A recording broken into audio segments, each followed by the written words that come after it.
En fait, je viens de capter un truc avec Deschamps. Donc toi, t'as une Rolls-Royce dans ton garage, elle brille de mille feux, noir mat. Tu préfères prendre la Twingo 3? Tu préfères prendre la Citroën C4? C'est quand que tu vas comprendre que c'est ta meilleure alternative. William Saliba est le meilleur défenseur en équipe de France. Il n'y a pas une seule chose qu'il ne sait pas faire. Quand il a dit qu'il était top 3 des meilleurs défenseurs centraux, il est top 3, il n'est pas troisième, il est premier. Il sait tout faire. Duel aérien, il excelle. Dans le duel avec le joueur, quand il faut aller au combat, il excelle. Dans sa relance, il excelle. Capacité à faire briller son défenseur à côté, il excelle. Dans sa sérénité, il excelle. Dans sa coupe de cheveux, il excelle. Dans sa beauté, il excelle. Oui, je mélange tout. Non, j'en ai marre. Qu'est-ce qu'il faut qu'il fasse pour qu'il soit titulaire? Tout le temps, il est là, il sort des matchs sur classe. Oui, les premiers matchs, ça n'a pas été là. Ça n'a pas été ça, oui. On peut vous l'accorder. Et là, qui va dire quoi? Là, qui va dire quoi? Les 3 derniers matchs, 3 dernières titularisations qu'il fait, masterclass. Avec Arsenal, c'est peut-être le meilleur défenseur cette saison. Mais, à un moment donné, qu'est-ce qu'il doit faire? Non, franchement, on va se demander qu'est-ce qu'il doit faire pour être titulaire. J'espère que Deschamps a changé d'avis et qu'il va le mettre titulaire à côté de Konaté. Parce que c'est notre charnière centrale et je le répète depuis le début de la saison. Le match, il était claqué aujourd'hui, hein. Mais mettez du respect sur ce monsieur, William Saliba. Il mérite pour moi d'être titulaire en équipe de France. Les gars, aux côtés d'Ibrahima Konaté, il est solide, puissant. L'un des meilleurs défenseurs de Première Ligue, si ce n'est le premier avec Van Dijk. Carrément, heureusement qu'il était là aujourd'hui, hein. Sinon, le Canada, il s'impose, hein, 1-0. Hein. Regardez, hein, Mike Maignan, il était complètement battu dans cette action-là. Donc pour moi, c'est mon premier top de ce match-là. Mon deuxième top, c'est N'Golo Kanté. Et il a prouvé à tout le monde qu'il avait sa place sur le terrain. Qui peut maintenant douter de lui, là, maintenant? Qui?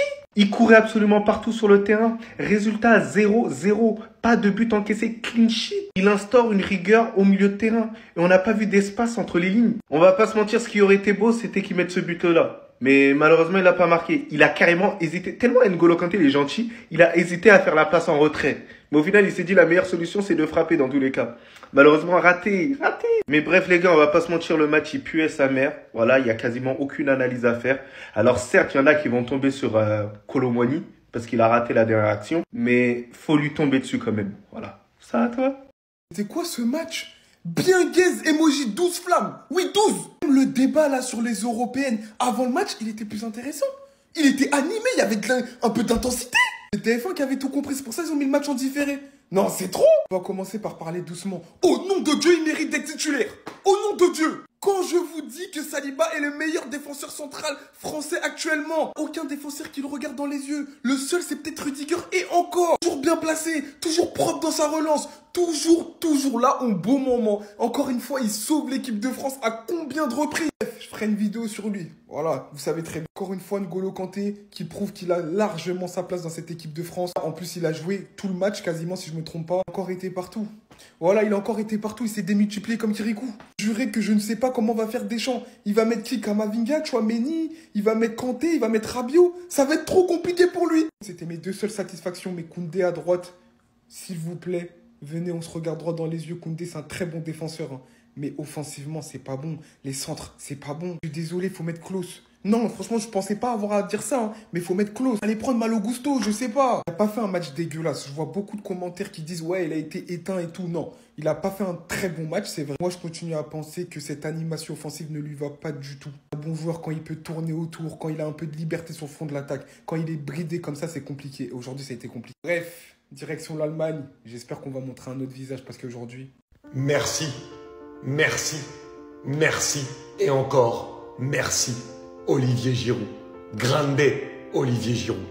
Les gars, Giroud disputait aujourd'hui son dernier match en France avec le maillot de l'équipe de France. C'était au Matmut Atlantique, d'ailleurs, qui lui a fait une énorme standing ovation lors de sa sortie. Et les gars, je voulais le remercier du fond du cœur. Parce qu'Olivier Giroud, c'était quelqu'un à qui le destin n'était pas tracé et pourtant qui a forcé son destin à force de travail, de rigueur, de détermination et de mental. Olivier, tu es exceptionnel, meilleur buteur de l'équipe de France. Un mec qui a un mental exceptionnel parce que tout le monde l'a énormément critiqué et lui a mis le conflit Benzema sur les épaules alors qu'il y était absolument pour rien. Qu'on lui a juste demandé de faire le travail pour remplacer Karim Benzema et il l'a fait à merveille. Il a gagné une Coupe du Monde en étant ultra important dans le jeu et tout le monde l'a encore critiqué en disant il marque pas les buts, etc. En 2022, il a marqué les buts et tout le monde a retourné sa veste. Olivier Giroud est un grand.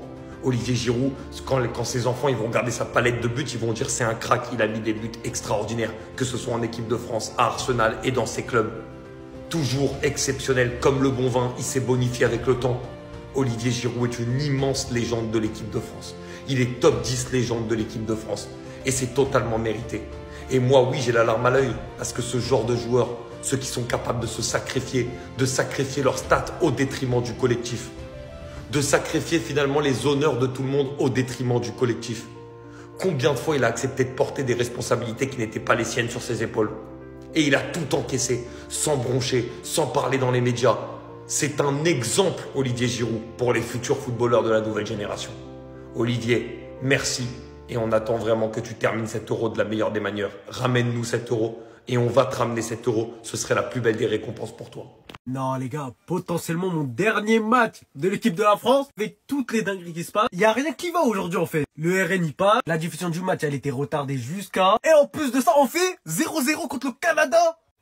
Non mais il n'y a rien qui va. Dites-vous, le CF de ActuFoot c'est tellement un flemmard. Il restait encore 5 minutes de temps additionnel, il a déjà sorti l'image. Rendez-vous compte de la dinguerie. Aujourd'hui vraiment c'est une journée à bannir les gars. Et je veux juste l'oublier. Et j'en parle même pas du match. Comment un match de l'équipe de la France les gars, il peut être aussi gaze et ennuyant? Dernier match de notre Giroud et on sort un match aussi catastrophique.